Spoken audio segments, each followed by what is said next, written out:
It's Jason Bagley's advertising podcast. He interviews important people, it's true.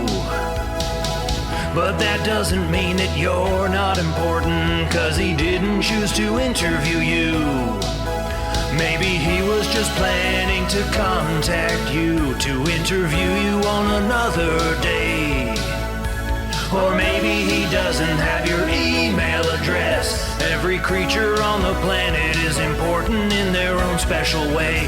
Cows, sharks, and gazelles deserve to be interviewed. Birds and whales each have a valid point of view. I mean, they're probably not as interesting to talk to as you, but you're less interesting than the person on this show. It's true, I'm not sure what my point is. Chris, welcome to the show. Welcome to Bagley Talks to an Important Person. You know what that means. You are a very important person. How do you feel being important? Very, very good. I think the word is humbled is the appropriate word you're supposed to say. That is the correct. So I'm very humbled, and also I've been loving the content you've been putting out for your students and some of the people you've been talking to. And I invited myself. I asked you if I could talk to you. So how embarrassing is that? I was thrilled. I was thrilled to have you on. I thought we could start by telling a very charming and funny story about the origins of our relationship.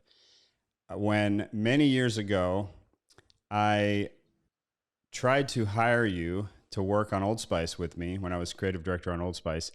And some would say I did hire you, and we flew you out. I always was a big fan of your work. Thought it was amazing. Was able to fly you and your then fiance out. We wined and dined you. We bought you expensive foods and expensive wines. We loved you. We made you an offer. You signed the offer.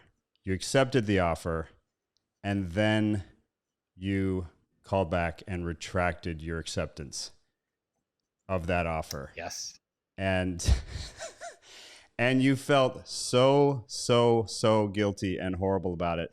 And I have often thought, as much as I was sad to have not gotten to work with you, I actually thought it was kind of great that happened, because I think we became better friends. Your guilt forced you into maintaining a close relationship with me, and I think you maybe stayed in touch with me more than you would have, and we become really good friends as a result of that tremendous guilt that I made you feel for not coming to work with me.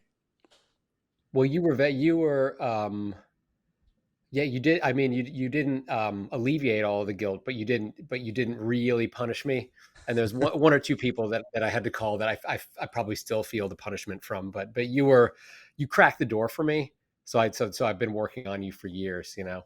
It's funny that you mentioned that, because I just didn't even think you'd bring it up, because did we ever talk about it? Did I ever tell you why? Well, I think your wife, your now wife, I think you guys have family, and this is what I remember. It was just like, she was really reluctant to move all the way across the country away from both of your families, and you had a wedding coming up and all this stuff. And it was a very legitimate reason not to accept the job. So that's what I remember. I don't know if there was some like money laundering or international crime incident that it was involved. Well, it may be of use, because for your audience, especially people that are going to be mobile in their careers, it was an interesting moment for me. And I don't think it was a very specific story. There was a very specific moment. So my wife works in the industry too, and she was at the time a killer, head of new business at TBWA.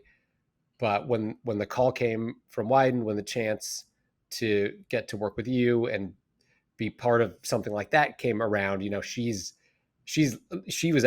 like, we got to go out there. You got to go check it out.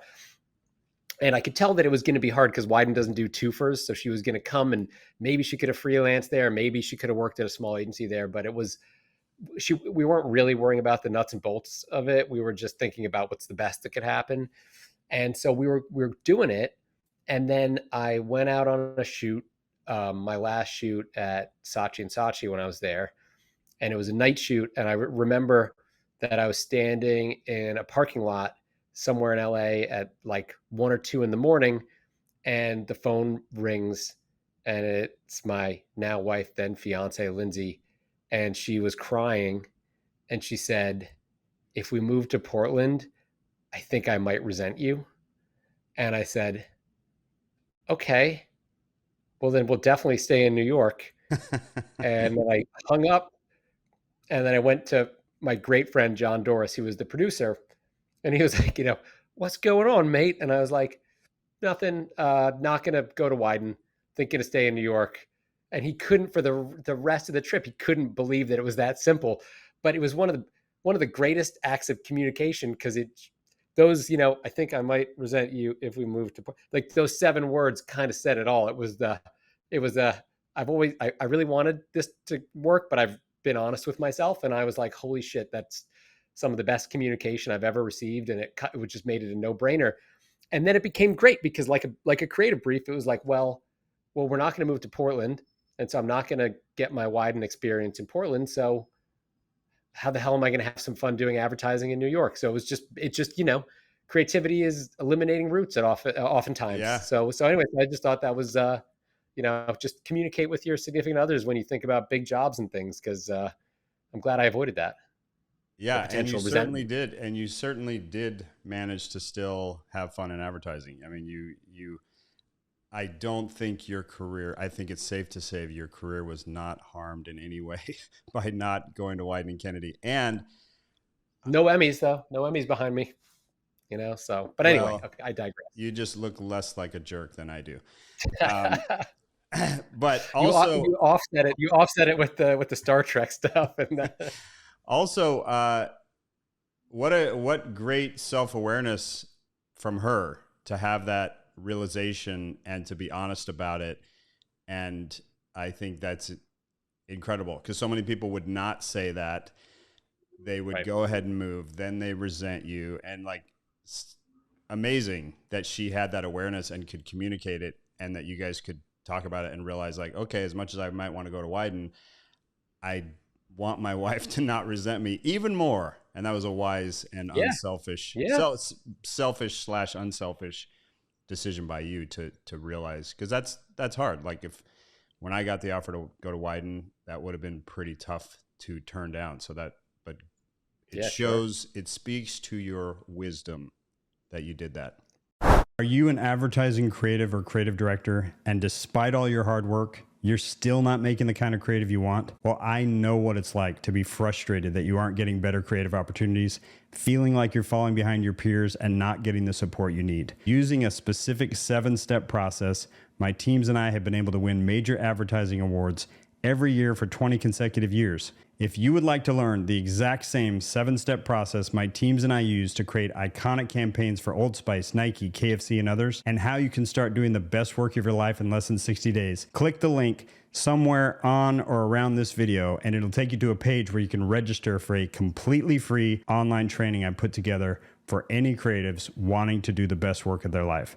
So go ahead, click the link on or around this video and register for the free training, and I'll see you there. And then I used a little bit used that guilt to just make sure that we stayed in touch, and that you felt like you had to be really nice to me, and not because you're a super mean person naturally. Only with leveraged with guilt are you a nice person. Actually, you're one of the nicest people. And our relationship, you have been, at that time you were technically going to work under me, but actually you are just much more of a peer, and you've been somebody that I could call and bounce things off of and talk about different challenges, which kind of leads into why we're doing this interview. People like you have been valuable to me, because our industry does a horrifically terrible job training leadership, training creative directors. And I would say in some cases they might do a little bit better job training executive creative directors / CCOs, because there's executive coaches and things like that. But at the creative director level, I don't know of any industry that does a worse job of continuing education. And so having Sure. a peer like you that I could look up to and watch what you're doing and talk to was really valuable. And then when we both were leading agencies, we continue to be kind of a resource for each other in that way. And that was really helpful. But that gets into our industry's method of training creative directors is one of two methods: sink or swim, or just something, strategy called neglect. Just throw them into the position and then neglect them and hope they just figure it out, which is kind of unbelievable when you think about how critical a creative director is to an agency's success. And even if you just get down to financially, how important the investment that an agency has with their creative directors. They are the contact with the client creatively. They are the ones leading the brand, leading the work. It's such an important role, and yet shockingly little mentorship and training. So I hope that we can dig in a little bit today and give some really specific advice to creative directors that they may not, certainly that I didn't get when I became a creative director. So that's kind of the purpose of this. Anyway, I just rambled on a lot about the lack of training for creative directors, but do you agree, disagree? This is your chance to counter argument. Yes. Yeah, I don't, in fact, in some instances, I think I was at BBDO. I was made an executive creative director by the head of creative ops. She told me David said it was okay for me to be an ECD. So, so yes, yeah, I don't know one, the other thing, and I think we're getting better at a lot of things, and we're getting way better at this. But I have never had a single performance review in my entire career, not once, not at any job, at any time. I've never had a review. I've gone and asked for money and things like that. But on one hand, you come up in the we crossed generations, and we came up in the more old school way where I figured that I was getting a review every day. Did I make the meeting? Did the work get sold? Did the agency put it on the reel? All that stuff. But yeah. So not precious little training along the way. Well, hopefully we can change that and make a small dent in that today.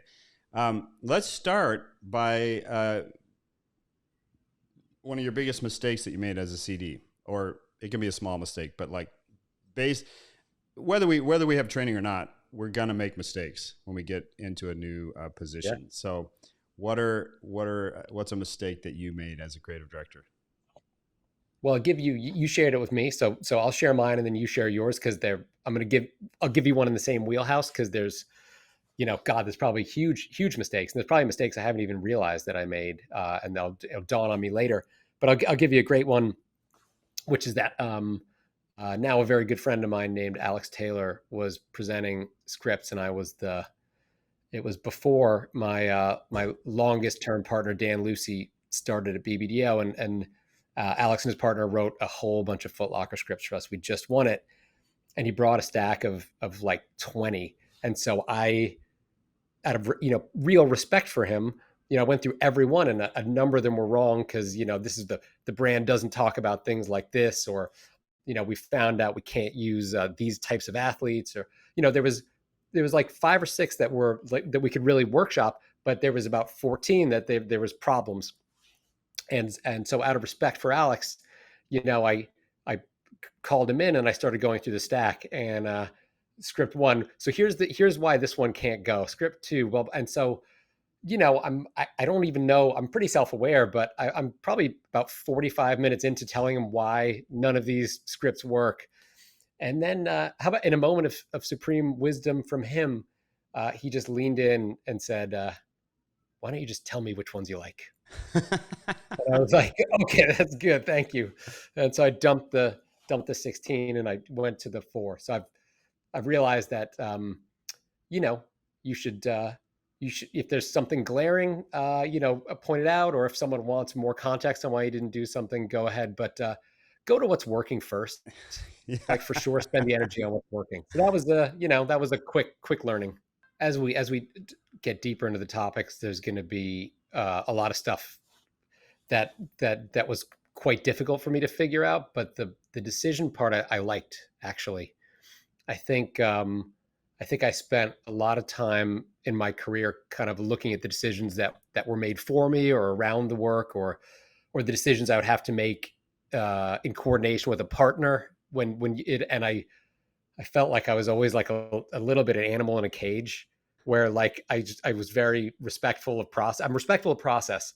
So I think finally when people started asking me stuff, I started just hitting them with decisions. So I it's, I'm very, I feel like I want to get as much done as possible while I'm on earth. And I just feel like a decision is always a conduit to, or it always leads to some action. Yeah.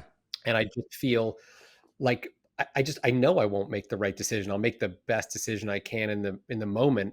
And so I think I've always radically accepted that like a decision is essentially like, one opinion or perspective action. So I go for it, because I feel like when you make a decision, something's going to happen, and maybe later in the conversation we'll get around to conversations around this. But even when something happens and the outcome is not what you want, sure you learn something, but I think you can navigate it. Like I feel like as long as you're in motion, you can keep Yeah. changing things and Well, improving them as we go. But I feel like one time I sat in a room and I watched a creative director look at a case study, and the creative director was like, it was like where a downbeat of a music track hit. And craft is really important and caring about everything is really important. But I watched the person, I'm going to be so sharp, I'm not even going to gender them. I watched that individual go back and forth on this and then pop out of their office and then a day later pop out and undo it. And I just realized this kind of craziness, like, do they not realize that they have no chance of being right now? There's no chance the decision is right because you're so lost. So I kind of just thought like, all right, like I'll just always be the opposite of that. And I'll just go. That's amazing. And I heard a great insight there that I wish I would have realized earlier when you said you knew that you weren't going to always make the right decisions. And I think that was the difference between you early as a CD and me early as a CD is I felt like I have to make every right decision. Like I can't make a mistake here. There's too much hanging in the balance. And that's just a recipe for being paralyzed. And actually the Harvard Business Review did a study of CEOs and what made some CEOs, the successful CEOs who had the biggest impact and remained CEOs versus the others. And the number one thing they found was decisiveness. They were decisive. And like you, the super successful person that you are, they were the same in that they did not have the standard of making perfect decisions. They did not wait for 100% certainty. They had a general rule of like, I think it was like 70% certainty. Like if they felt 70% certain, then they moved ahead and they made the decision. And they didn't require 100% certainty. And I think that's probably a decent rule of thumb. And just for people out there that started out more like me, where you were not as decisive, like there's some people, my old partner, Eric Baldwin, he has an immediate opinion on almost everything. Like you could just make something up, throw it out. He will probably spit out an opinion within 0.5 seconds. And some people are like that. And I admire it so much because I'm not like that, and I used to be even less like that. And I would just say to people out there that maybe don't feel as decisive, it is a muscle. And the more you practice it and the more you kind of accept the fact that you're not going to make 100, you don't need to be 100% certain. And the more you practice it and the more you just like kind of trust yourself, the better you get and the more decisive and the quicker that you get at it. And I would also say, if you really aren't sure, if you've just been presented 10 ideas and you really don't know, I would rather have you pause and say like, I need a second to think about this. I'm going to get back to you guys in a couple hours with some clear feedback rather than make up some feedback that is Sure. wrong, and you're going to send them off in the wrong direction. And if you look at experienced, powerful leaders, they are the opposite of young, insecure leaders that are just like, I got to be talking all the time and I got to just jump in and talk all the time. They're much more calm. They're quiet. They listen. They're not anxious to be talking all the time. They wait until they have something legitimate to say and they ask more questions. One thing, a question that I like to ask, and this is maybe more in a small group or even a private conversation with a client, if you can say like, what are the biggest issues you're facing in your career? Like in your role at X company, what's keeping you up at night? What are your biggest challenges? What does success look like in the next year for you? Or what does it look like with this next campaign? And the more you can learn about that, the more you can create and position the work as the answer to all those problems and challenges. And that's how you're going to sell great work. If you present work that they're like, wow, this is hitting all those things that I talked to Chris about that were my big issues. And that can range from like political things they're dealing with inside their company. That's how you sell work. Most clients are not particularly interested in winning a Cannes Lion or doing something provocative, or they're interested in solving their selfish specific problems. And so you have to learn what those are. Unequivocally. And well, furthermore, it's also what has happened is when I started out in the industry, there was a slide after the strategy that said the work, and then it was the first execution. I mean, now the narratives we put together in presentations are there's as much time and energy put into the narrative of the presentation as there is into the work itself, and it's because everyone is nervous, and everyone is more nervous than ever. And again, the more you can, and don't just do it for showmanship, really take all those things you get. And then, when you can make that work, first of all, the two things here is then make the work feel like an amalgamation of all these incredible inputs. And because Steven said this, and because Lisa told us that, and because we understand that, and, so all of a sudden you're fortifying it even before you've got to it. And then finally, when you actually reveal the work, I think a lot of history has failed us here. That there should, in my opinion, there should be no ta-da. You should kill that altogether. When you get to the work, it should be practically boring to see it. And that's two reasons. It's because, number one, if you set it up correctly, your client will feel really smart because they will understand the script or the out of home or the stunt exactly. And when you introduce a new idea and you whack someone with it, especially a marketer, there's, well, oh God, okay, what does this mean? What is that? If you decode the whole thing before you get to it and you spoil the joke, you don't really need, there's not many clients that you're trying to make laugh or trying to make fall out of their seat. You're trying to make them feel really secure. And so anyway, so we used to, when I ran the Foot Locker account with Dan Lucy, sometimes we would, we'd always have like an insight, and we had this propensity to, like, we wanted to reveal it by presenting the script to them. And I don't know, we'd get caught up in something. We'd get caught up in a setup thing and we'd never get to that part, or there'd be, I forget why it felt like we were always in the weeds. And so we started by putting a little micro paragraph on top of the script that just spoiled the joke, that just told you exactly what was going to happen. And what happened is, the work started making sense to them when they read it. And then all of a sudden it just fast tracks. So that's the other thing, is like, don't try to like show like that Don Draper slideshow, thing. That's not like that, is it? I don't look like Don Draper, so I can't pull that off. So you give them a little like cheat sheet at the top of the script. That's like, here's what this is doing strategically and creatively. Yeah. Oh, and all the way executionally. Tell them, I would reveal a construct. I would reveal a joke. I would reveal the big activation. I would get as much of it in their head and in their eyeballs before you get into the work as possible. And the it just takes the edge off the work, and all of a Yeah. sudden the work starts to make sense versus for some reason the big impact doesn't. I feel like it always does better when it makes more sense than it makes impact with clients. That's really interesting.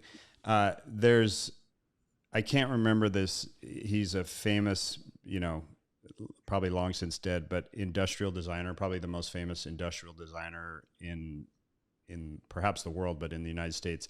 And he was responsible for like everything from like famous logos to famous locomotives that were revolutionary and modern, and just like crazy stuff that was crazy for its time.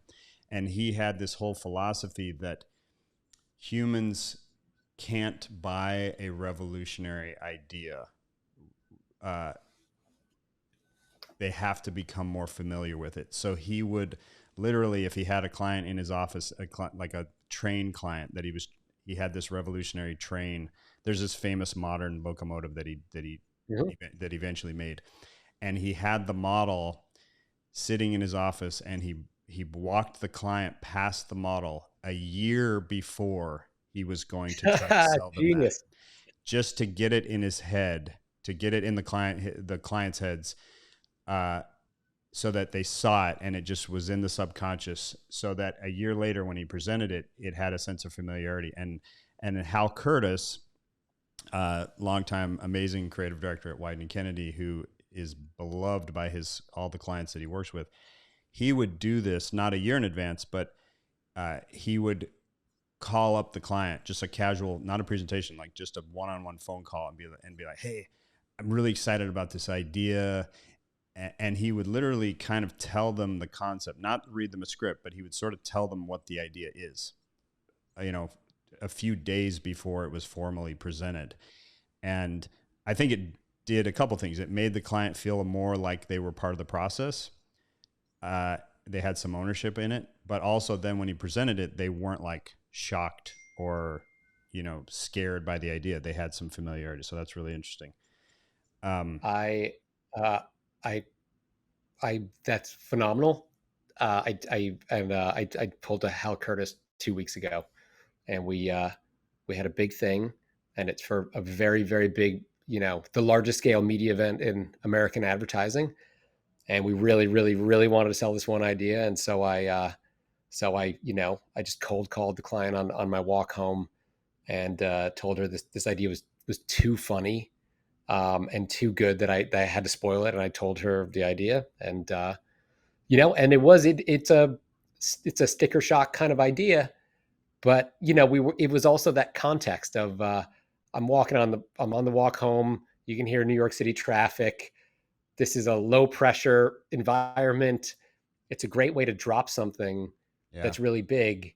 So when you bring the really big thing forward, it doesn't feel so jarring. And I'm very, very pleased to announce on your show that piece of work at this moment is alive and that we are moving ahead. So hang on a second. Mm-hmm. I have some. You don't have a joke, are you? No, I have. Oh, dang it! I've screwed everything up. Everything is screwed up.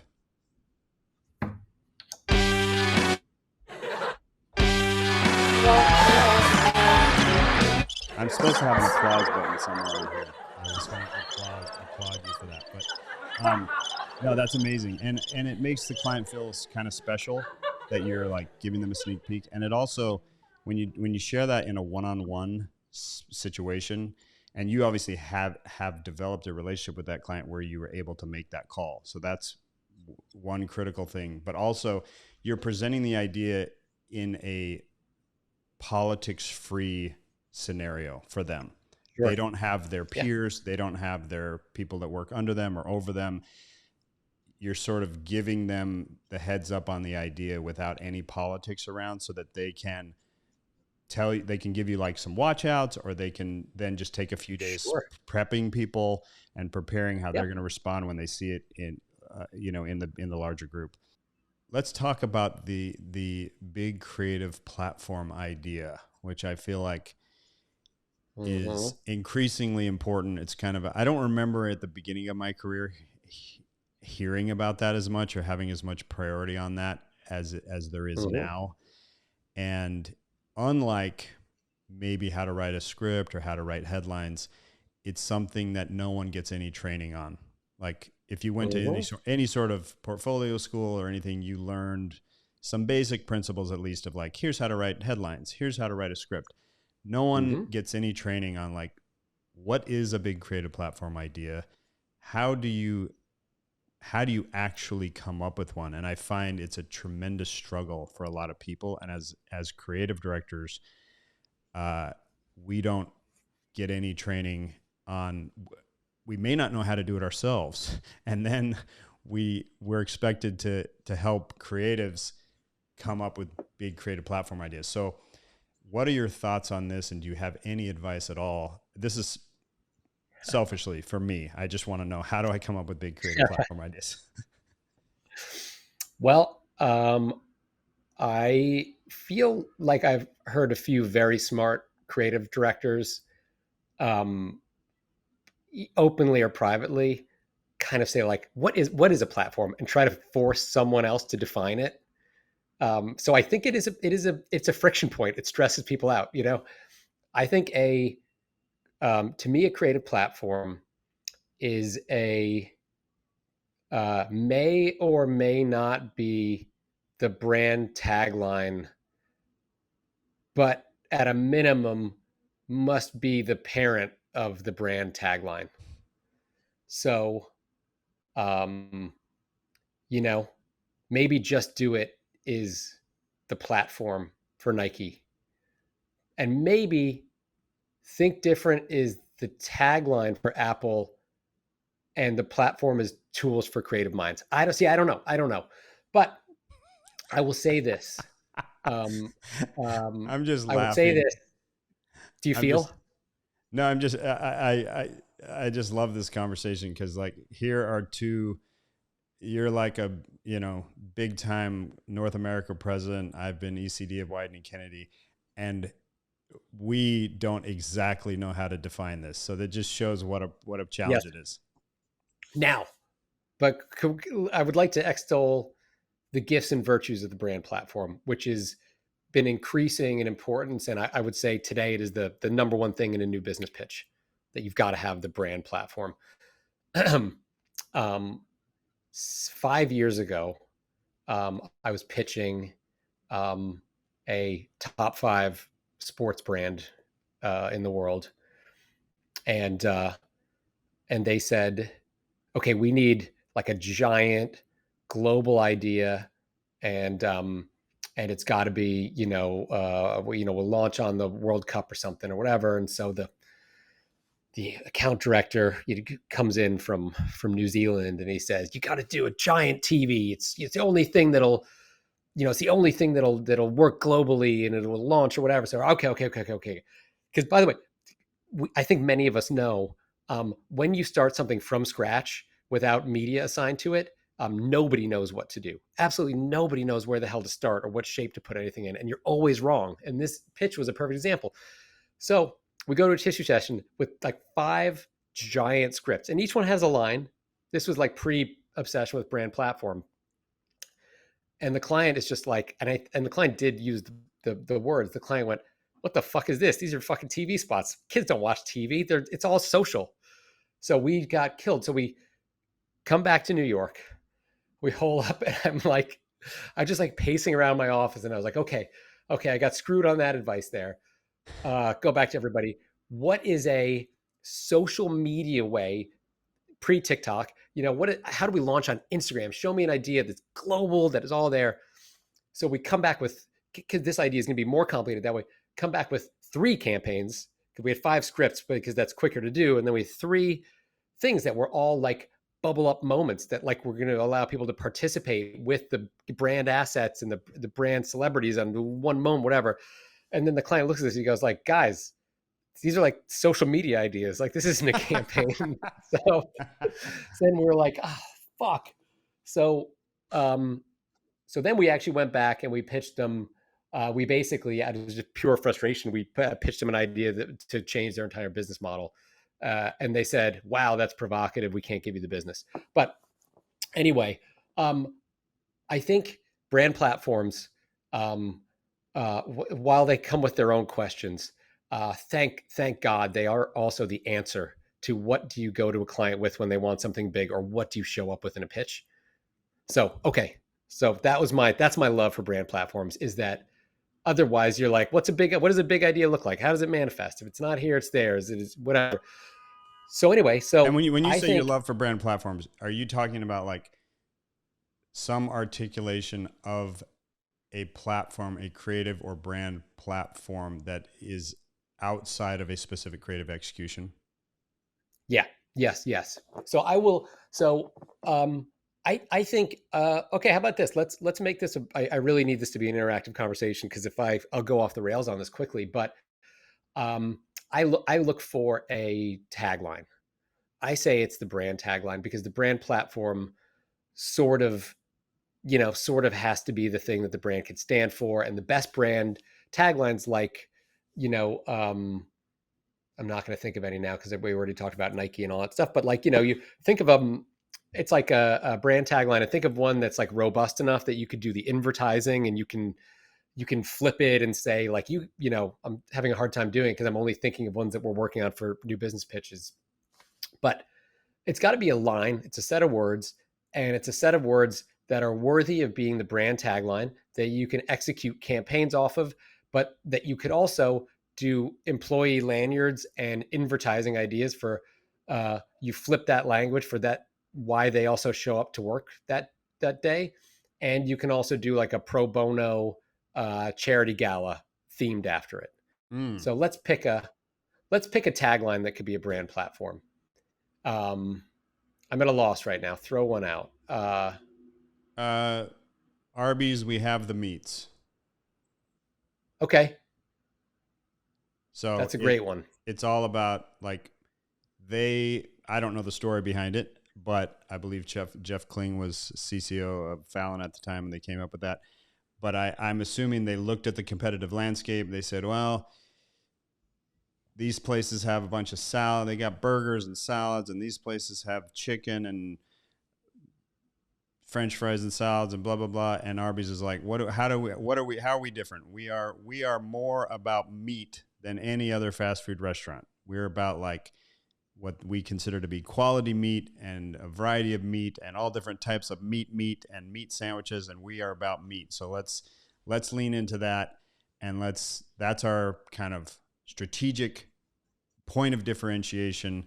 And then somebody came up with what I think is a great, stupid sounding tagline. Absolutely. We have the meats. So that seems like a brand and creative platform to me. I would agree, because it's because there's nothing in between it in the strategy, really. Yeah. Right. It's so strategic. So yeah. And then for we have the meats, that's not contingent on a campaign. Like you don't need to. You can do things besides Ving Rhames talking over ham. Yeah. Because it's big, and it's like, what does the company stand for? At the end of the day, everything's a side dish, and so yes, so of course, right, so how the company behaves, it's that at the end of the day, the premium proteins will never be sacrificed, and fads may come and go, and it might be sandwiches, it might be wraps, it might be platters, but we're going to always whatever. Yeah. I don't know, you can build, it is maybe a brand. Go on. Well, there's also a point of view. Like their point of view is like, nothing is better than meat. Meat is the best food in the world. And that point of view can then be used to respond to things in culture. And it tells you how this brand would talk in any given situation, because they're the brand that is humorously obsessed with meat above all else. And they think meat is the greatest thing in the world. Yep. So however they respond on social media or to things in culture is going to come from that point of view, or at least it should. Yep. Yeah, there you go. So it's one of those. It's like a brand platform is a tagline that you can very easily use to talk about where the brand stands on anything. Yeah. So if the tagline is really obtuse, it's probably not your brand platform. It has to tell you. How about this? It's a tagline that's explicit about what the brand is all about. Yes. All right. We don't know what we're I talking think we about. solved it. We don't know what we're talking about, but we're going to say it with a lot of confidence so that people believe it. A brand platform is a tagline that is a creative expression of the brand positioning, and it most likely will include some sort of a manifesto when presenting it to a client to help them understand the point of view, the positioning and the point of view and the voice. And Yes. that's what a creative platform is.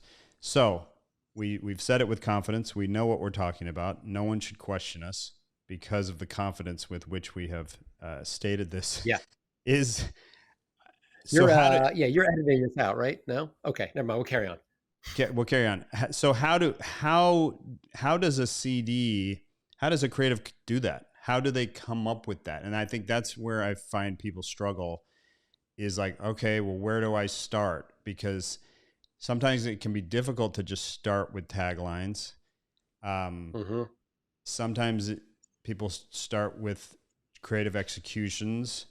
That can be a very imprecise way of that can be an inefficient way of getting that. Sometimes that works.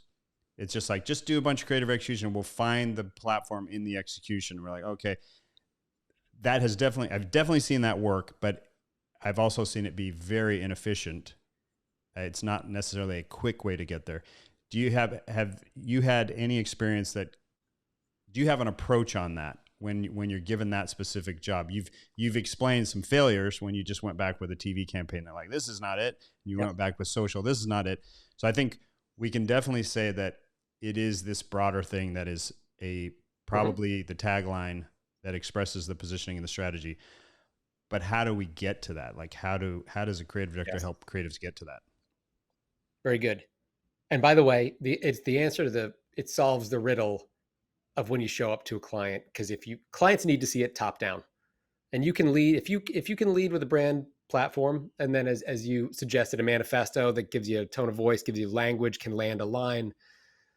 Then you can show 3 TV spots afterwards and not get sent to jail. Yes. So that is that is very much the thing that's being asked for, and it's the thing you can deliver that allows you the flexibility to show up with whatever work expresses the brand platform, because the brand platform is the thing you're selling, not the units. So that's been very helpful, because beforehand we were just showing up with units and they were always the wrong units. I think you said it. I think you can do work and start doing work. And then when you find something great, you're like, let's distill this, talk about it. And someone will, articulate what that idea is that drove that hilarious script. And you stick it at the top, like literally on the cork wall, you stick it at the top and you go, does that work? Is that big enough? And oftentimes it becomes a very hairy prospect to try to pull it out of work, because you might fall in love with an execution, but sometimes there just might not be that depth of substance there, and it just happens to be great and happens to be on strategy. Conversely, if you land the line first, what can happen is you can have a really great line and then nobody can execute it, because you've put all the magic and pixie dust as existed up there, and all of a sudden like the lunch pail work is like writing scripts, and it becomes like you're hamstrung. So you've essentially, as a creative director, either it's up to, is your strength execution, or is your strength, writing or structure? And then I would say wholeheartedly attack it that way. And then be very aware of the deficiency on either side. So if you're a great writer, if you've got great writers, maybe go lines first, and then know that your mountain to climb is that to execute it brilliantly and magically as if the work spawned the line. And then if you have the work, if you're a great creative thinker, executionally, and you got these great executors, then know that your job is to be a forensic investigator, Sherlock Holmes, and the pressure is on you to find it. But I don't think there's an answer. I think you've just got to understand the dynamics. If you're enjoying this podcast, why not hit that like and subscribe button to support me in doing more interviews like this one? And if you would like more practical tips on how to do the best work of your life, how to sell great work to clients, how to become a legendary creative or creative director, click the link below the podcast to subscribe to my newsletter. So your answer is, as the CD, lean into your strength of, yes, like if you're really strategic and you have really interesting, provocative, strategic, creative ideas, then maybe you attack it from writing a bunch of taglines and trying to find it that way. If you're less that way, more execution, then you try to find it in the work, have your teams write a bunch of scripts. I think that's good advice. Maybe this is sort of a middle ground, and I don't know if this is the right way to do it, but again, I'm going to say it as if I do know this is the right way to do it. Yeah. So I think one thing that I've had some success with is taking the first approach of writing a bunch of taglines, and maybe even some headlines that might go with that tagline. So get writers and art directors that like to write, get them thinking in this way, and try to come up with, because the problem is very real that you said, where sometimes you have a tagline that's great and no one can execute any good ideas off it.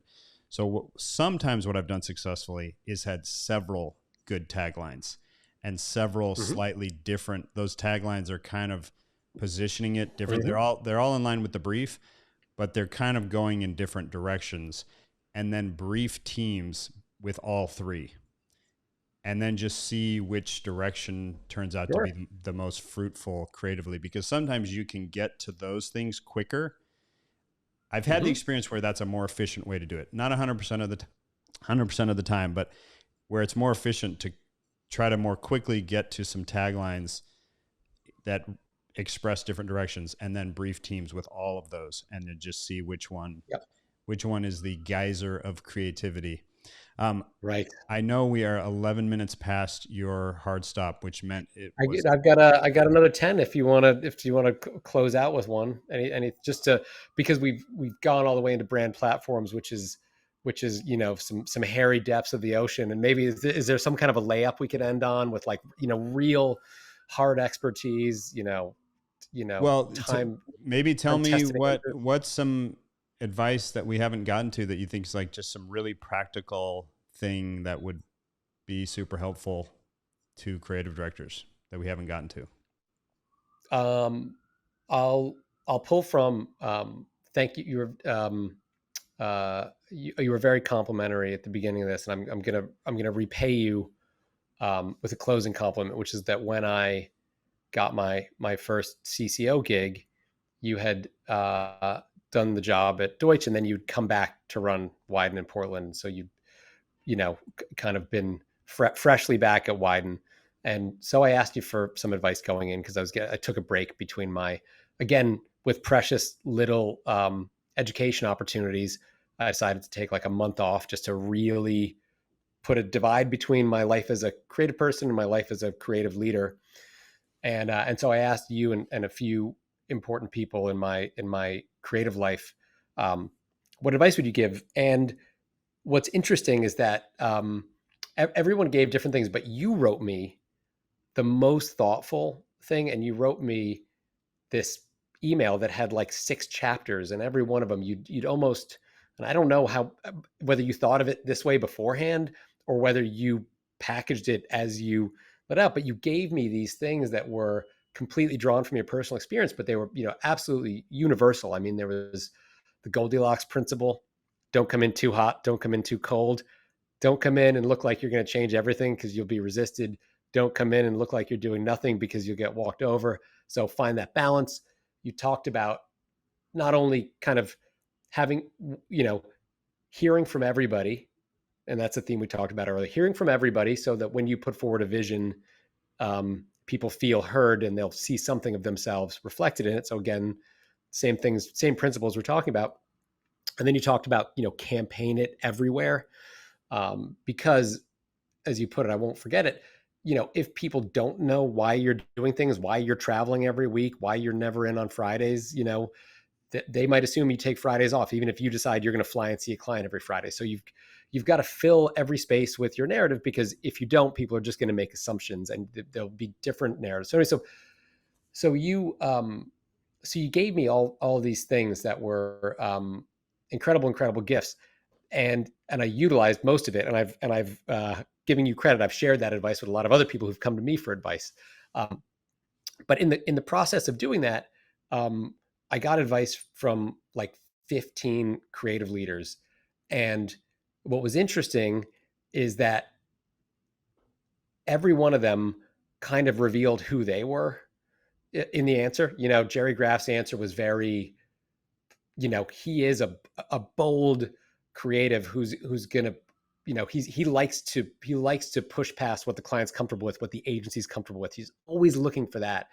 And his answer kind of reflected that tension of don't, let the creative department be its own thing and let it be its own muscle. And then, John Petroulis, who's at Gray, who's run a bunch of different creative departments, his was kind of the opposite. His was, make friends with everybody and allow creative to bleed over and make your, so basically every single person told me like deep down who they were when they gave me advice. And so what I ended up gleaming from it is, David Lubar's, he told me to make a lot of decisions, and that's who he is. He was, you could ask him anything and it was a yes, no, it was seldom a maybe. And, I could go on and on, but every single person, you kind of revealed who they boiled down to as a creative leader. And the takeaway for me was, as you become a creative director, why did you get promoted? Is it because you're great with teams? Is it because you're great with clients? Is it because your ideas are so crazy? Is it because, whatever, but whatever has made you excel and get to this point, don't forget to like double down on that, because that is the reason why you're where you are. So just do a little bit of self-reflection and continue to nurture that part of yourself, because it's the reason why you're put in the position you were. So again, just see if you can acknowledge your own superpower. And by the way, when I was putting that all together, your advice was so well-rounded that I didn't know how to peg you, because you didn't tell me who you are, because everyone else, it was just the one thing. But ironically, now years later, while you're doing what you're doing and you're exploring what it is to be a creative life and you're exploring what it is to grow as a creative, you actually told me who you were in that thing, because you believe in like the study of what we do and you care about how it all works and you care about becoming more rounded and growing. So there you go. Huh. That is really interesting. I could never figure yours out because it was like 8 chapters and it was cohesive, and you're now the professor. So here we go. I guess I probably didn't know who I was. So that's why I just rambled on in that email to you. No, you told me. No, I do love, it's super, it's always interesting to hear other people's perspective on you, because sometimes we're blind to it. And that was the thing as ECD of Wieden & Kennedy, which was such an amazing experience that I never thought I would have. But towards the end of it, I really missed the like in the trenches sort of creative mentorship. And that's ultimately why I decided to leave and get closer back to that. So I don't think I knew that. Probably when I wrote you that email, I couldn't have articulated that. But I think what I'm taking away from your point though is, I think it is an unsuccessful and unwise task to try to become great at everything in any phase of your career. And that it certainly includes as a creative director. I think you may have to like polish up some of your weaknesses, at least to the point where they are not disastrous for you and the team. But I wouldn't spend too much time on it. I think what I'm taking from what you said and what I totally agree with is like lean into your strengths, figure out what your strengths are, and really lean into those strengths as a leader, and just like magnify them, just make them, and lean into who you are as well.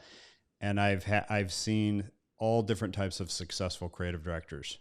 When I was at Wieden as ECD, there were creative directors who were kind of introverts, and they were kind of quiet, but super smart and super thoughtful, and really cared about their creatives, and their creatives loved them for it. And they were obviously amazing creatives themselves.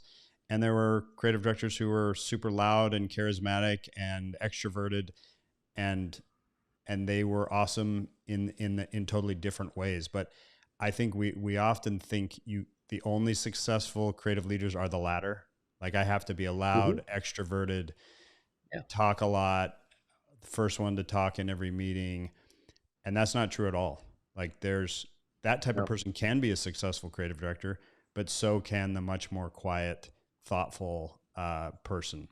And so I think trying to make the most of what you are and become the best version of that is what I would say. And I think that's the same advice I would give to creatives as well, is like, be maximum you. Don't try to be anybody else. Listen, there'll be time to work on your jump shot, but just, if you're a good dunker, just win the slam dunk competition before you obsess over all the weaknesses in your game, because we need that. We love that. We need more magic in the industry. So stoke your magic. Chris, this has been amazing. I could probably talk for another 2 hours about this stuff, but you have a giant agency network to run. So I'm going to let you go, but this has been awesome. And I've actually learned several things in this that have been super. I know you haven't. No, I have. Just some of the ways you articulated things I haven't heard before. So that's awesome. So thank you for doing it. I know you're a busy, successful, handsome, low body fat, chiseled individual who has many responsibilities. So thanks for doing it. I hope it's going to be, I know it's going to be really helpful to all those creative directors out there who are trying to figure it out. So thank you kindly, sir.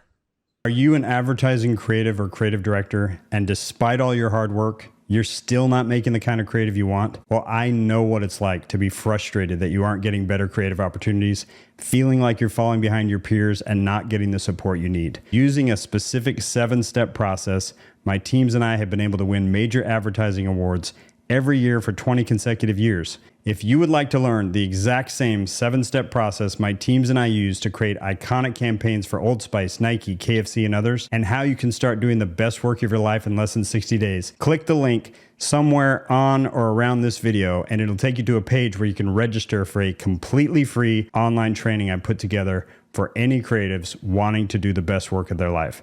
So go ahead, click the link on or around this video and register for the free training, and I'll see you there.